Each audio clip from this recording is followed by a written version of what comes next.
എല്ലാവർക്കും നമസ്കാരം. ഞാൻ സരസ്വതി ടീച്ചർ. ഞാൻ ഇന്ന് നിങ്ങളെ എൻ്റെ പുതിയ ചട്ടിയാണ് പരിചയപ്പെടുത്തുന്നത് കേട്ടോ. ഇതാ എൻ്റെ ചട്ടി പൊട്ടിപ്പോയില്ലേ, മീൻ ചട്ടി. അപ്പോൾ എൻ്റെ മോനും വന്നപ്പോൾ ഞാൻ അവരോട് ഈ കഥയൊക്കെ പറഞ്ഞപ്പോൾ ഞങ്ങളുടെ ടൗണിലേക്ക് പോയപ്പം കുട്ടികളെ വണ്ടി ഇപ്പുറത്ത് നിർത്തിയിട്ട് ഇങ്ങേ സൈഡിലായിരുന്നു ചട്ടിക്കട. ഞങ്ങൾ ഇറങ്ങിപ്പോയില്ല, പിള്ളേര് പോയി മേടിച്ചുകൊണ്ട് തന്നതാണ് ഈ ചട്ടി. ഈ ചട്ടിയെ 2 ദിവസം വെളിച്ചെണ്ണ ഒഴിച്ചു തുടച്ചു. അത് കഴിഞ്ഞിട്ട് കഞ്ഞിവെള്ളം അടുപ്പിൽ വെച്ച് തിളപ്പിച്ചു. അങ്ങനെയൊക്കെ അതിനെ ഒരുവിധം മയപ്പെടുത്തിയിട്ടുണ്ട്. ഇനി കുഴപ്പമൊന്നുമില്ല കേട്ടോ. അപ്പോൾ ഈ ചട്ടിയിൽ ഞാൻ ഇന്നൊരു കൂട്ടാൻ വയ്ക്കാൻ പോകാം. എന്താണെന്ന് നോക്കൂ.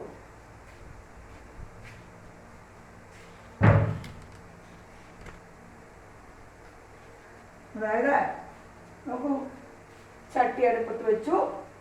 ഇതാ ലേശം വെളിച്ചെണ്ണ ഒഴിച്ചു. അതിലേക്ക് ഇതാ അരവ് തേങ്ങ ചതച്ചിട്ടേ ഉള്ളൂ കേട്ടോ. തേങ്ങായും പച്ചമുളകും ഒരല്പം മല്ലിപ്പൊടിയും ചെറിയുള്ളിയും കൂടെ ചതച്ചു. ഇതാ ഇത് ഇഞ്ചി, പച്ചമുളക്. ഇതാ മനസ്സിലായോ? നമ്മുടെ കഥാപാത്രം ചേമ്പുന്നുണ്ട്. ഒരുപാട് പോഷകഗുണമുള്ളതാണ്. ചേമ്പുന്നുണ്ട് കൊണ്ട് ഒരുപാട് വിഭവങ്ങൾ നിങ്ങൾക്ക് ഞാൻ വെച്ച് കാണിച്ചു തന്നിട്ടുണ്ട് അല്ലേ. നോക്കൂ, ചേമ്പുന്നുണ്ട് ഈ കുറച്ച് നീളത്തിലരിഞ്ഞത്, ഒരുപാട് നീളം വേണ്ട കേട്ടോ. ഇതാ കറിവേപ്പില, പച്ചമുളക്, 2 കഷ്ണം കുടംപുളി, ഇതാ ഒരു ചെറിയ പൂള് മാങ്ങ, പച്ചമാങ്ങ കേട്ടോ. ഒരു ചെറിയ പൂള് പച്ചമാങ്ങ. ഇത്രയും സാധനങ്ങളാണ്. അവിടെ പുളിയുണ്ടോ? ഈ മാങ്ങയും മോള് വന്നപ്പോൾ കൊണ്ട് നമ്മാണ്ടം മാങ്ങ പുളിയുണ്ട്. മോനും മോളും കൂടെ വന്നപ്പോൾ അവിടുന്ന് കൊണ്ടുവന്നതാണ്. ഇതിന് നോക്കൂ, ഇതിലേക്ക് ഉപ്പ്, ആവശ്യത്തിന് ഉപ്പ്, ആവശ്യത്തിന് വെള്ളം, തിളപ്പിച്ച വെള്ളം കേട്ടോ. ഇതാ തിളപ്പിച്ച വെള്ളം. ഒരുപാട് വെള്ളം വേണ്ട, വറ്റിയെടുക്കാനാണ്.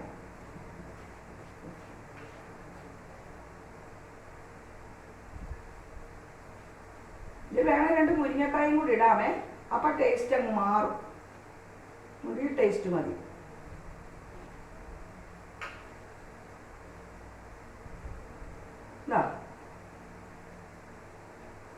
രജനിയേ, ഇങ്ങോട്ട് വരൂ, ഒന്ന് വരുവേ. ഈ ചട്ടി ഒന്ന് കാണിച്ചു. അവള് ശരിക്കും വെച്ചെത്തിച്ചു. ഞാനതിനെ അങ്ങോട്ടും ഇങ്ങോട്ടൊക്കെ മാറ്റും കേട്ടോ. ശരി, താങ്ക് യു കൺമണി. അപ്പോൾ തേങ്ങാപ്പീര പോരാൻ കേട്ടോ കുട്ടി. അപ്പം സാരമില്ല, തേങ്ങയൊക്കെ അവളുടെ ഇഷ്ടത്തിനല്ലേ അവൾ തരുവുള്ളൂ അല്ലേ. ഇവിടെ തായോ എന്ന് പറഞ്ഞാലേ മതി എന്ന് പറയും. അപ്പം ഇതെല്ലാം കൂടെ നോക്കൂ, മീനില്ലാത്തത് ധൈര്യത്തിൽ ഇളക്കാം. എന്താ നല്ല തോരനാണിത്. ചേമ്പും മാങ്ങായും കുടംപുളി, ഉള്ളി, ഉപ്പ് എല്ലാം കൂടിയിട്ട് ഉള്ള ഒരു തോരനാണിത്. നല്ല മീനിൻ്റെ ടേസ്റ്റാണ്. അന്ന് ഞാൻ മീൻ കറി വെച്ച് കാണിച്ചു നിങ്ങളല്ലേ. മത്തിയില്ലാതെ മത്തിക്കറി വെച്ച് കാണിച്ചു. അങ്ങനെയൊക്കെ ഒരുപാട് കാര്യങ്ങൾ നിങ്ങൾ ഞാൻ കാണിച്ചില്ലേ. ഇതാ കുറച്ച് വെള്ളം കൊടുക്കാം. അപ്പോൾ ഇതിങ്ങനെ കിടന്ന് വേഗത്തെ നല്ല ടേസ്റ്റാണ്. അപ്പോൾ ഇഞ്ചി, പച്ചമുളക്, കറിവേപ്പില, ഒരു ഇവിടെ ചീരച്ചേമ്പുണ്ടെന്ന് ഞാൻ പറഞ്ഞു, അതിൻ്റെ തണ്ട്. ആ തണ്ടിനെ എടുത്തോണ്ട് വന്നു. അതായത് നമ്മുടെ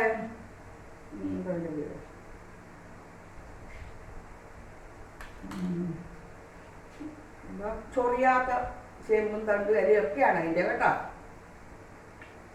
അത് മൈക്കേ വേറെ മൈക്ക് അത് ഇത് കണ്ടാണിത്. ഒരു കഷ്ണം മാങ്ങായും 2 കഷ്ണം ചെറിയ കഷ്ണം കുടംപുളി, മഞ്ഞപ്പൊടി, ഇത്തിരി മുളക് പൊടി. ഇനി ഈ മുളക് പൊടി ഇത് പോരാണ്ടൊന്ന് ഇച്ചിരി കൊടുക്കാം, ലേശം കൂടെ. നല്ല തിരക്കില് ജോലിയൊക്കെ പെട്ടെന്ന് തീർക്കുക. എൻ്റെ കയ്യിലൊന്നും അവിടെ കിട്ടില്ല ഇപ്പം. ഇച്ചിരി മുളക് പൊടിയും കൂടെ വേണം, എന്നാലേ അത് ശരിയാവുള്ളൂ. കൈ ഇടുന്നില്ല, ചൂടായി തുടങ്ങിയോണ്ട് കേട്ടോ. നിങ്ങൾ മീനാണേലും ഇങ്ങനെ ഇളക്കരുത് കേട്ടോ. ഇത് ചേമ്പും മാങ്ങായും അല്ലേ, അതുകൊണ്ട് കുഴപ്പമില്ല.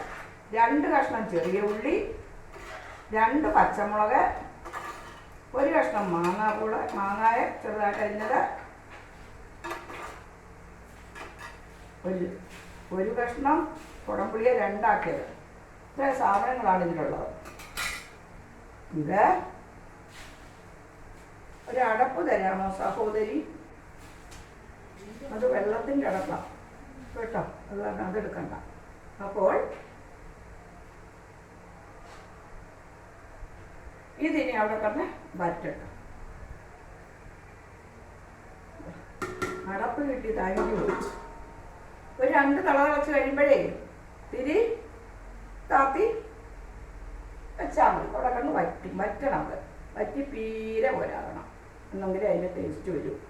ഈ ചേമ്പും തന്നെ ഭയങ്കര കേമനാ, എന്തറിയോ? ഒരുപാട് നാരുകളുണ്ട്, പോഷകമൂല്യം ഒരുപാടുണ്ട്.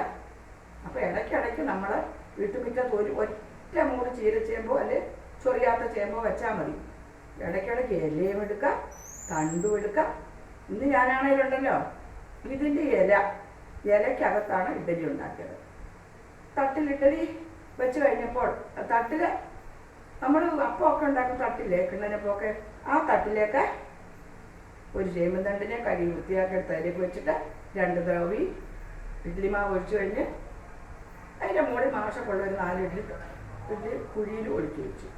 അങ്ങനെയുള്ള തട്ടിൽ അത് വെന്തു, നല്ല ടേസ്റ്റായിരുന്നു. ഇലയ്ക്ക് ഇലയുമായി, ഇഡ്ഡലിക്ക് ഇഡ്ഡലിയുമായി അല്ലേ? അപ്പം അങ്ങനെയുള്ള കാര്യങ്ങളൊക്കെ നിങ്ങൾ ചെയ്യണം. പിന്നെ എന്തോ ഒരു കാര്യം ഞാൻ പറയാൻ വന്നു.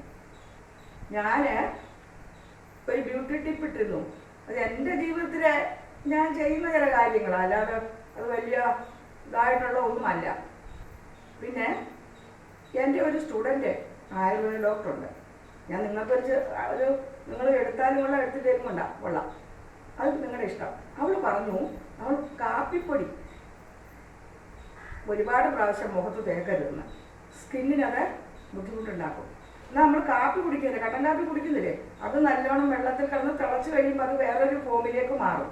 ഇത് ഡയറക്റ്റ് കാപ്പിപ്പൊടി നമ്മുടെ മുഖത്ത് ചെല്ലുമ്പോൾ അത് ഒരുപാട് പ്രാവശ്യം ചെയ്താൽ, അല്ലാതെ ഇപ്പം എപ്പോഴെങ്കിലും ഒന്ന് ചെയ്തുകൊണ്ടല്ല, അത് സ്കിൻ ക്യാൻസറിന് കാരണമാകും ടീച്ചറെ. അതാണ് പുതിയ പഠനം എന്നോട് പറഞ്ഞു. എനിക്കതിൻ്റെ ആധികാരികത അറിയാൻ വയ്യ. ആ കുട്ടി പഠിച്ച കുട്ടിയായിട്ട് ആ കുട്ടിയുടെ ഞാൻ അതുകൊണ്ടാണ് മുഖത്ത് കാപ്പിപ്പൊടി ഉപയോഗിക്കാത്തത്. ഇനിയിപ്പം ബ്യൂട്ടീഷ്യന്മാരും പിന്നെ നിങ്ങൾ ഇത് കാപ്പിപ്പൊടി തേക്കണം നിർബന്ധമുള്ളവരൊക്കെ തേച്ചോളൂ, അതിൽ നമുക്ക് അഭിപ്രായ വ്യത്യാസമില്ല. എനിക്കറിയാവുന്നൊരു ചെറിയ അറിവ് ഞാൻ പറഞ്ഞതേ ഉള്ളൂ. അപ്പോൾ ഈ വേനലിനെ അകറ്റാൻ വേണ്ടി ഒരുപാട് ജ്യൂസുകൾ ഞാൻ നിങ്ങളെ പരിചയപ്പെടുത്തുന്നുണ്ട്. ഇതൊക്കെ നിങ്ങൾക്ക് എനിക്കൊരു എൻ്റർടൈൻമെൻറ്റും നിങ്ങൾക്ക് ഒരു എൻ്റർടൈൻമെൻറ്റിനും വേണ്ടിയാണ് ഞാൻ ചെയ്യുന്നത്. അപ്പോൾ ചേമ്പുന്നണ്ട് പൊടിയായിട്ട് തോരനല്ല, തോരന് വളരെ പൊടിയായിട്ട് അരിയണം.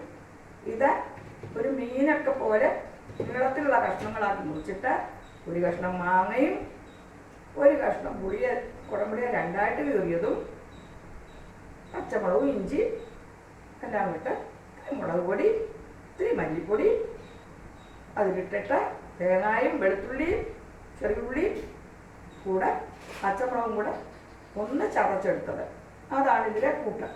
ഇത് തിളച്ച് കഴിയുമ്പോൾ അതിനെ ഒന്ന് തിളയ്ക്കാൻ ആദ്യം കുറച്ച് പാടാം. എന്താ പറയുക, പുതിയ ചട്ടിയല്ലേ ഈ ചട്ടി. ഞാൻ പറഞ്ഞല്ലോ, എൻ്റെ ചട്ടി 2 ദിവസം അടുപ്പിച്ചായിട്ട് എൻ്റെ ചട്ടി പൊട്ടിപ്പോയി. അപ്പം അത് കാരണം കൊണ്ട് എനിക്ക് മീൻ ചട്ടി ഇല്ലാഞ്ഞ് കുട്ടികൾ വന്നപ്പോൾ ഞാൻ മീൻ വെച്ചത് സ്റ്റീലിൻ്റെ ഒരു ചട്ടിയിലായിരുന്നു. അപ്പം മോള് ചോദിച്ചു, എന്താ അമ്മേ സ്റ്റീൽ ചട്ടിയിലാണോ മീൻ വെക്കുന്നതെന്ന്. അപ്പം ഞാൻ നല്ല മക്കളെ, എൻ്റെ ചട്ടി 2 ദിവസം മുമ്പേ പൊട്ടിപ്പോയി എന്ന് പറഞ്ഞു. അപ്പോൾ പുറത്തേക്ക് ഞങ്ങൾ പോയപ്പോൾ കുട്ടി മോനും അവളും കൂടെ പോയിട്ടാണ് ഇത് 2 ചട്ടി മേടിച്ചു തന്നു. നല്ല ചട്ടി കേട്ടോ, നല്ല ചട്ടിയാണ്. അതിലേക്ക് ഞാൻ ആദ്യമായിട്ട് ഉദ്ഘാടനം നടത്തിയതാണ്. ആദ്യം ഇതിനെ മയക്കിയെടുത്തു. കഞ്ഞിവെള്ളം 2-3 ദിവസം കണ്ടിന്യൂസ് ആയിട്ട് അടുപ്പത്തിട്ട് തിളപ്പിച്ച് പിന്നെ അത് നന്നായിട്ട് കഴുകിയതിന് പാത്രം കഴുകിയതിന് ശേഷം ചട്ടി കഴുകിയതിന് ശേഷം കുറച്ച് വെളിച്ചെണ്ണ തടവി വെയിലത്ത് 2-3 പ്രാവശ്യം വെച്ചാൽ മതി. മുമ്പൊക്കെയാണ് ഉമിയിട്ട് കരിച്ച് ഉമിക്കരിയാവും, ചട്ടി മയങ്ങി കിട്ടും. അപ്പോൾ എവിടെ ഉമിക്കരി എവിടെ ഉമി. അപ്പോൾ ഞാൻ പറഞ്ഞു വരുന്നത് എന്താണെന്ന് വെച്ചാൽ ഇങ്ങനെയുള്ള നമ്മുടെ പ്രകൃതിയിൽ നിന്ന് കിട്ടുന്ന ഭക്ഷ്യവസ്തുക്കൾ നമ്മൾ മാക്സിമം ഉപയോഗിക്കാൻ നോക്കണം. ഒരു പുതിയ ഭക്ഷ്യ സംസ്കാരം നമ്മൾ വാർത്തെടുക്കാൻ ശ്രമിക്കണം. അപ്പോൾ അങ്ങനെ പിന്നെ ധാരാളം വെള്ളം കുടിക്കണം. ഈ പച്ചക്കറി മേടിക്കാതെ നമുക്ക് നിവൃത്തിയില്ല. എങ്കിലും ഒഴിവാക്കുക. ആഴ്ചയിൽ 2-3 ദിവസം ഇങ്ങനെയൊക്കെ ചെയ്യുക. വിവിധ തരം ചീരകൾ ഉപയോഗിക്കുക. ഇതൊക്കെ നമ്മുടെ മുറ്റത്ത് പറ്റുമല്ലേ. അങ്ങനെ ഇനിയിപ്പം SSLCയുടെ ഒക്കെ റിസൾട്ട് വരാനായല്ലേ അമ്മമാരൊക്കെ ആകാംക്ഷയോടെ കാത്തിരിക്കുക അല്ലേ. എനിക്ക് ഈ കൊല്ലം പേരക്കുട്ടികൾ ആരും SSLCക്ക് ഇല്ല. +2-ന് രണ്ടാമത്തെ മോൻ്റെ മൂത്ത കുട്ടി എഴുതിയിട്ടിരിക്കുകയാണ്. ഇനി അടുത്ത വർഷം എൻ്റെ കാത്തു നിരഞ്ജന 10ലേക്ക് കയറിയിട്ടുണ്ട്. ഇനി അവള് അതൊക്കെ എന്തൊക്കെ ഇനി കാണാനിരിക്കുന്നു ഈ പ്രായത്തിൽ. ഇനി ഇതെല്ലാം വെയിറ്റ് ചെയ്തുകൊണ്ടിരിക്കുകയാണ്. ഇന്നലെ അച്ഛൻ പഠിപ്പിച്ച ഒരു സ്റ്റുഡൻറ്റ് ലീഡിങ് അഡ്വക്കേറ്റാണ് പാലക്കാട്ട്. അദ്ദേഹം അച്ഛനെ കാണാൻ വന്നിരുന്നു. കുറേ നേരം സംസാരിച്ച നല്ലൊരു സന്തോഷവും സമാധാനവും കിട്ടി. കുറേ നേരം ഞങ്ങൾ 3 പേരും കൂടെ അച്ഛനും ഞാനും അദ്ദേഹവും കൂട്ടി സംസാരിച്ചൊക്കെ പോയി. ഇന്നലെ ഇന്നത്തെ ദിവസം പോയി അങ്ങനെയൊക്കെ പോന്നു. എനിക്കിന്നിപ്പോൾ ഒന്നും നിങ്ങളോട് പറയാനുള്ള വരികൾ കിട്ടുന്നില്ല. എന്തെങ്കിലും 2 വരി പറയല്ലേ. ചന്ദ്രികയിലലിയുന്നു ചന്ദ്രകാന്തം നെഞ്ചിരിയിലലിയുന്നൻ മറന്നു. നീലവാനിലലിയുന്നു ദാഹമേഹം നെഞ്ചിരിയിലലിയുന്നൻ താരകയോ നീലത്താമയോ ശബ്ദം പോയി. താരണി മലച്ചൊരിഞ്ഞു തങ്കച്ചിപ്പിയിൽ നിന്റെ തേനലർ ചുണ്ടിൽ. നോക്കൂ, ഇത് ഇരുമ്പും വിദ്യയും ഇരിക്കപ്പെടുവല്ലേ. ഇപ്പം ഇതൊന്നും ഉപയോഗിക്കാത്തതുകൊണ്ടെല്ലാം ഞാൻ മറന്നുപോയി. ഈ ഇടയ്ക്ക് ചില വരികളൊക്കെ ഞാൻ ചിലതിൽ ഓർക്കാൻ ശ്രമിച്ചിട്ടും എനിക്ക് കിട്ടിയില്ല. ഇനി ഞാൻ വേറൊരു കാര്യം നിങ്ങളോട് പറയാം. ഇപ്പം കുട്ടികളൊക്കെ കല്യാണം കഴിച്ച കുഞ്ഞുങ്ങളെയൊക്കെ നമ്മൾ പറഞ്ഞു വിടുകയാണല്ലോ. അവിടെ ചെന്നിട്ട് കുട്ടികളുടെ തെറ്റുകൊണ്ടോ ചെന്ന വീട്ടുകാരുടെ തെറ്റുകൊണ്ടോ അതോ അസഹിഷ്ണുതയോ എന്തായാലും ഒരു സന്തോഷകരമായ അവസ്ഥ ഈ ചെല്ലുന്ന സ്ഥലത്ത് ഇല്ലാത്തതുകൊണ്ടാണ് ഭർത്താവിൽ നിന്നോ വീട്ടുകാരിൽ നിന്നോ ഉണ്ടാകുന്നതുകൊണ്ടാണ് കുട്ടികൾക്ക് ഒരുപാട് പരാധീനതകളൊക്കെ അവിടെ അനുഭവിച്ച് കുട്ടികൾ തിരിച്ചു ചിലർ വരുന്നു. ചിലർ ജീവനും പോലും ഇല്ലാതെ ജീവൻ നഷ്ടപ്പെടുന്നു. ഇങ്ങനെയൊക്കെ നോക്കൂ, ഒരു കുട്ടിയെ നമ്മൾ എത്ര നാളത്തെ കാത്തിരിപ്പിന് ശേഷമാണ് വിവാഹം കഴിച്ചു വിടുന്നത്. ആ സമയത്ത് ഒരാളുടെ യൗവനകാലത്താണ് ഒരു കുഞ്ഞ് ജനിക്കുന്നത്. ആ കുട്ടി ഒരു 10-ഓ 20-ഓ വയസ്സാകുന്നോളം വരെ എന്ന് പറയുമ്പോഴത്തേക്ക് ആ വ്യക്തിയുടെ ഈ അച്ഛൻ്റെ അമ്മയുടെയും അവരുടെ കാലമെല്ലാം കഴിഞ്ഞു പോകണം. അവർ യാതൊരു സുഖവും അനുഭവിക്കാതെ യാതൊരു ലക്ഷറിയും അനുഭവിക്കാതെ എറും പരിമണി കൂട്ടി വയ്ക്കുന്ന പോലെ കൂട്ടി 10-20 കൊല്ലം വെച്ച് ആ കുഞ്ഞിനെ വേറൊരു സ്ഥലത്തേക്ക് പറഞ്ഞു വിടുന്നു. വിവാഹം കഴിച്ചു വിടുന്നു എന്തെല്ലാം പ്രതീക്ഷകളോടെ. അവിടെ ചെല്ലുമ്പോൾ കുഞ്ഞുങ്ങൾക്ക് തിക്താനുഭവം ഉണ്ടാകുമ്പോഴത്തെ ഒരവസ്ഥ, ആ പോകുന്ന സമയത്ത് കുട്ടികൾക്ക് ഉണ്ടാകുന്ന മാനസികാവസ്ഥ, ഈ മാതാപിതാക്കൾക്ക് ഉണ്ടാകുന്ന മാനസികാവസ്ഥ. ഞാൻ ശാകുന്തളം 4-ാം അംഗത്തിലെ ഒരു ശ്ലോകം ഓർത്തു പോവുകയാണ്. കണ്ണുമഹർഷി ശകുന്തളയെ യാത്രയാക്കുമ്പോൾ അദ്ദേഹം പറയുന്നുണ്ട്, യാസ്യത്യദ്യ ശകുന്തളേതി ഹൃദയം സംപൃഷ്ടമുത്കണ്ഠയാ കണ്ഠം സ്തംഭിത ബാഷ്പവൃത്തി കരിഷച്ചിന്താരടം ദർശനം വൈക്ലഭ്യം മമതാവീദൃശമഹോ സ്നേഹാകരണ്യവസാം വീട്യന്തേ ഗൃഹിണോ കഥം തനയാ വിശ്ലേഷ ദുഃഖൈ. അതായത് ഇപ്പോൾ പോവുകയായി ശകുന്തള ഇതോ തിണ്ടൽപ്പെടുന്നു മനം. കണ്ഠം ബാഷ്പനിയന്ത്രണം കലുഷിതം മങ്ങുന്നു കൺ ചിന്തയാൽ. കാട്ടിൽ പാർക്കും എനിക്കും ഇത്ര കഠിനം സ്നേഹോദിതം കുന്തിതം. നാട്ടിൽപ്പെട്ട ഗൃഹസ്ഥൻ എത്രയുളവാം പൊതുതാം പുത്രീ വിയോഗവ്യഥ. അദ്ദേഹം പറയുന്നത് അദ്ദേഹത്തിന്റെ കണ്ണ് കലുഷിതമാകുന്നു, കണ്ഠമിടറുന്നു, ഒന്നും സംസാരിക്കാൻ വയ്യാതാകുന്നു ശകുന്തള യാത്രാനുമതി കൊടുക്കുമ്പോൾ. കേവലം കാനനവാസിയായ ഒരു താപസിയായ എനിക്ക് വളർത്തുമകളുടെ ആദ്യമായിട്ടുള്ള വിട്ടുപിരിയൽ, ആ വേർപാട്, വിവാഹം കഴിച്ചു പോകുന്ന വേർപാട്, അതുവരെയും തൻ്റെ കയ്യിൽ നിന്നും ഈ കുട്ടി പോയിട്ടില്ല. ഒരു കാനനവാസിയായ താപസികൾക്ക് ഇങ്ങനെയുള്ള ലൗകിക ബന്ധങ്ങളൊന്നും ഇല്ലല്ലോ. എങ്കിൽ പോലും അത്രയും കാലം ആ കുഞ്ഞിനെ വളർത്തിയെടുത്ത് കൊണ്ടുവന്നതിൻ്റെ ആ ഒരവസ്ഥ, ഒരു ആത്മബന്ധം. കണ്ണിടറുന്നു, കണ്ഠമിടറുന്നു, കണ്ണ് നിറയുന്നു, കലുഷിതമാകുന്നു. കാട്ടിൽ പാർക്കും എനിക്കും ഇത്ര കഠിനം സ്നേഹോദിതം കുന്തിതം. ഒരു കാനനവാസിയായ താപസിയായ എനിക്ക് സ്നേഹം കൊണ്ടുള്ള കുന്തിതം, ഈ കുഞ്ഞു പോകുമ്പോഴുള്ള വിഷമവും സഹിക്കാനാവുന്നില്ല. അപ്പോൾ ഗൃഹസ്ഥാശ്രമിയായ ഒരു അച്ഛനും അമ്മയ്ക്കും, ഇവിടെ അച്ഛനെ ഉള്ളല്ലോ, കണ്ണുമാഷിയെ ഉള്ളല്ലോ, പിന്നെ ഗൗതമി അവരൊക്കെ തുളസിമാരെയൊക്കെ ഉണ്ട് അവിടെ വേറെ. അപ്പോൾ കാട്ടിൽ പാർക്കും എനിക്കും ഇത്ര കഠിനം സ്നേഹോദിതം കുന്തിതം. നാട്ടിൽപ്പെട്ട ഗൃഹസ്ഥൻ എത്രയുള്ളവാം പുതുതാം പുത്രീ വിയോഗവ്യഥ. ഒരു കാനനവാസിയായ താപസനായ മഹർഷി ശ്രേഷ്ഠനായ ലൗകിക ചിന്തകളും വികാരവും ഒന്നുമില്ലാത്ത മഹർഷിമാര്, അവർ നന്നാണ്, അവർക്കൊരു ചിന്തയുമില്ല ആത്മീയമല്ലാതെ, അല്ല ലൗകിക സുഖങ്ങളിൽ നിന്ന് വ്യതിചലിച്ചവരാണവർ. അങ്ങനെയുള്ള എനിക്ക് ഒരു വളർത്തുമകളുടെ ദേഹവിയോഗത്തിൽ ഇത്രയും വിഷമം ഉണ്ടാകുന്നെങ്കിൽ ഒരു ഗൃഹസ്ഥാശ്രമിയായ അച്ഛൻ്റെ മകളെ ആദ്യമായി ഭർതൃഗൃഹത്തിലേക്ക് വിടുമ്പോൾ ഉണ്ടാകുന്ന മാനസികാവസ്ഥ എത്രയെന്ന് ചിന്തിക്കാവുന്നതല്ലേ ഉള്ളൂ. നമുക്ക് ചിന്തിക്കാൻ പറ്റില്ല. അങ്ങനെ മനോവേദനയോടുകൂടി ഒരു കുഞ്ഞിനെ പറഞ്ഞു വിടുമ്പോൾ, എല്ലാ സർവാഭരണ വിഭൂഷിതയായി വിടുമ്പോൾ, അവരവിടെ കഴിവിനനുസരിച്ചുള്ള എല്ലാം കൊടുത്ത് വിടുമ്പോൾ, അവിടെ ചെന്ന് കഴിയുമ്പോൾ ആ കുഞ്ഞിനെ ഒരുപാട് ബുദ്ധിമുട്ടുണ്ടാകുന്ന ഒരവസ്ഥ കൊണ്ടുപോകുന്നവരൊന്ന് ചിന്തിക്കണം. കുട്ടികളുടെ കയ്യിൽ ചിലപ്പോൾ ചെറിയ ചെറിയ പോരായ്മകളൊക്കെ ഉണ്ടാകാം കുട്ടികളൊക്കെ. അതൊക്കെ നമ്മൾ പറഞ്ഞു കൊടുത്ത് പരിഹരിച്ച് മുമ്പോട്ട് നല്ല ഗൃഹലക്ഷ്മികളാക്കി അവരെ നമ്മൾ മാറ്റേണ്ടത് നമ്മൾ ചെന്നു കയറുന്ന വീട്ടുകാരുടെ കടമയാണ്. ഒരു ഭർത്താവിൻ്റെ കടമ വലുതാണ്. ഒരച്ഛൻ എത്രകാലം ഒരു കുഞ്ഞിനെ താലോലിച്ച് വളർത്തുന്നു, അതേ സംരക്ഷണവും വാത്സല്യവും ഒക്കെ ഭർത്താവിൽ നിന്നും കിട്ടണം, ഭർത്താവിൻ്റെ വീട്ടുകാരിൽ നിന്നും കിട്ടണം. അത് ഞാൻ ഇക്കൂട്ടത്തേക്ക് പറഞ്ഞതേ ഉള്ളൂ. ഇപ്പം കേൾക്കുന്നൊക്കെ അങ്ങനല്ലേ, എല്ലാം കൊടുത്ത എല്ലാം നല്ല വിദ്യാഭ്യാസം ഒക്കെ കൊടുത്തു കുഞ്ഞുങ്ങളെ. ഞാൻ എൻ്റെ ഒരു ബന്ധുവിൻ്റെ വീട്ടിൽ പോയി കേട്ടോ, കഴിഞ്ഞ കൊല്ലം രാത്രി ആയപ്പം ഞങ്ങൾ വൈകിട്ട് തലേ ദിവസത്തെ കാര്യങ്ങൾക്കൊക്കെ അവിടെ ചെന്നത്. രാത്രി ആയപ്പോഴേ അമ്മയും മകളെ ഇല്ല അവിടെ. എവിടെ പോയി ചോദിച്ചപ്പോഴാണ് പറയുന്നത്, പിറ്റേ ദിവസം കല്യാണമോ ഒരു 100-150 പവൻ ഉണ്ടാക്കി വെച്ചിട്ടുണ്ട്, എന്നിട്ടും അവർക്ക് മതിയാകാൻ ഒരു കുട്ടിയെ കൊണ്ട് അമ്മ പോയിരിക്കുകയാണ് വേറെ എന്തൊക്കെയോ കൂടി എടുക്കാൻ.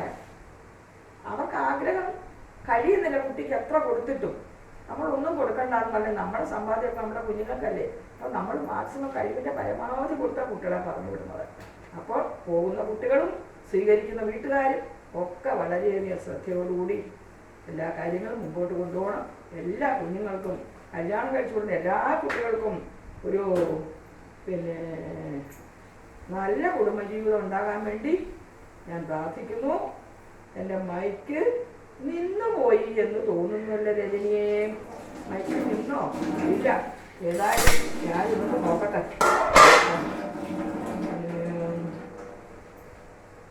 കർണാടകത്തിലെ ശകുന്തളയുടെ യാത്രയത്തിനെ കുറിച്ച് പറയുകയാണെങ്കിൽ ഒരുപാട് കാര്യങ്ങൾ അതിൽ വരുന്നുണ്ട്.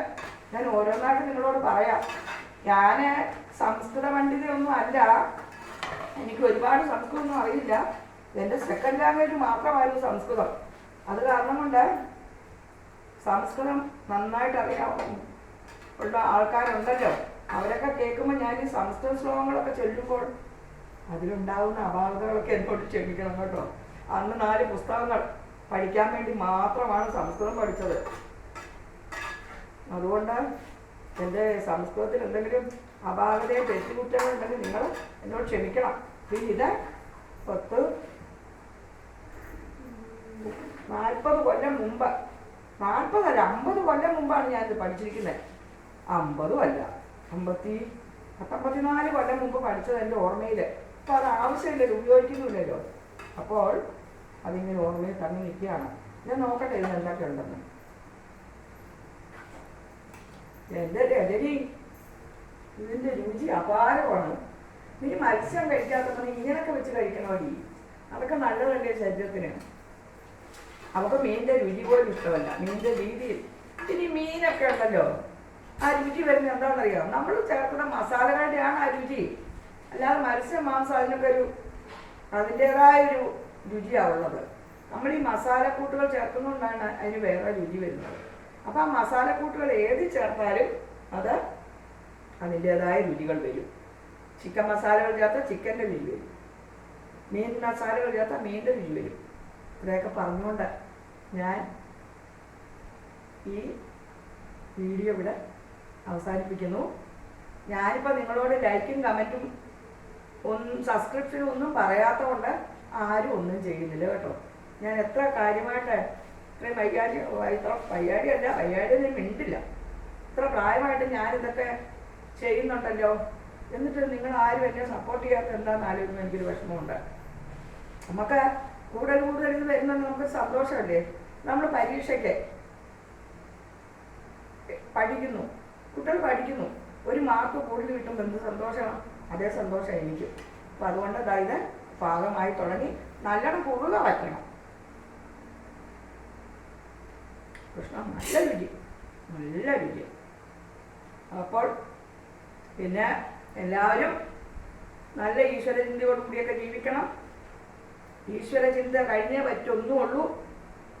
നമുക്ക് നമ്മുടേതായ എല്ലാ വിഷമങ്ങളും ദേഷ്യങ്ങളും സങ്കടങ്ങളും സമർപ്പിക്കാനുള്ളൊരു സ്ഥലമാണ് ഈശ്വരപാദങ്ങൾ. ഈശ്വരപാദങ്ങളിൽ നമുക്കെല്ലാം പറയാം. ദേഷ്യപ്പെടാം ഭഗവാനോട്, സങ്കടം പറയാം. മറ്റുള്ളവരോട് നമ്മൾ ദേഷ്യപ്പെടുകയോ സങ്കടപ്പെടുകയോ ഒക്കെ ചെയ്താൽ അത് വിപരീത ഫലമാണ് അല്ലേ. അതേസമയത്ത് നമുക്കെല്ലാം തുറന്നു പറയാനും നമുക്കെല്ലാം പങ്കുവയ്ക്കാനും നമുക്കെല്ലാ കാര്യങ്ങൾക്കും പ്രിയപ്പെട്ട ഒരു സുഹൃത്തിനെ പോലെ നമ്മൾ ഭഗവാനെ സ്നേഹിക്കണം, സേവിക്കണം. ഭഗവത് സേവയാണ് ഏറ്റവും വലിയ സേവ. അതുകൊണ്ട് നിങ്ങൾ എന്തെല്ലാം ഉണ്ടെങ്കിലും സമൃദ്ധിയിൽ സജ്ജനമൂറ്റമാർന്നിട. നമുക്ക് കിട്ടുന്ന സൗകര്യങ്ങളിൽ, സമ്പത്തിൽ, സമൃദ്ധിയിൽ നമ്മൾ ഊറ്റമാകരുത്, അഹങ്കരിക്കരുത്. നമുക്ക് എന്താ പറയല്ലേ, അതുകൊണ്ടല്ലോ ഇഹത്തിലെ ധനം സുഖം യശസ്സുമാഭിജാത്യവും വഹിച്ചു കൊണ്ടുപോകയില്ല മധ്യനന്ത്യയാത്രയിൽ.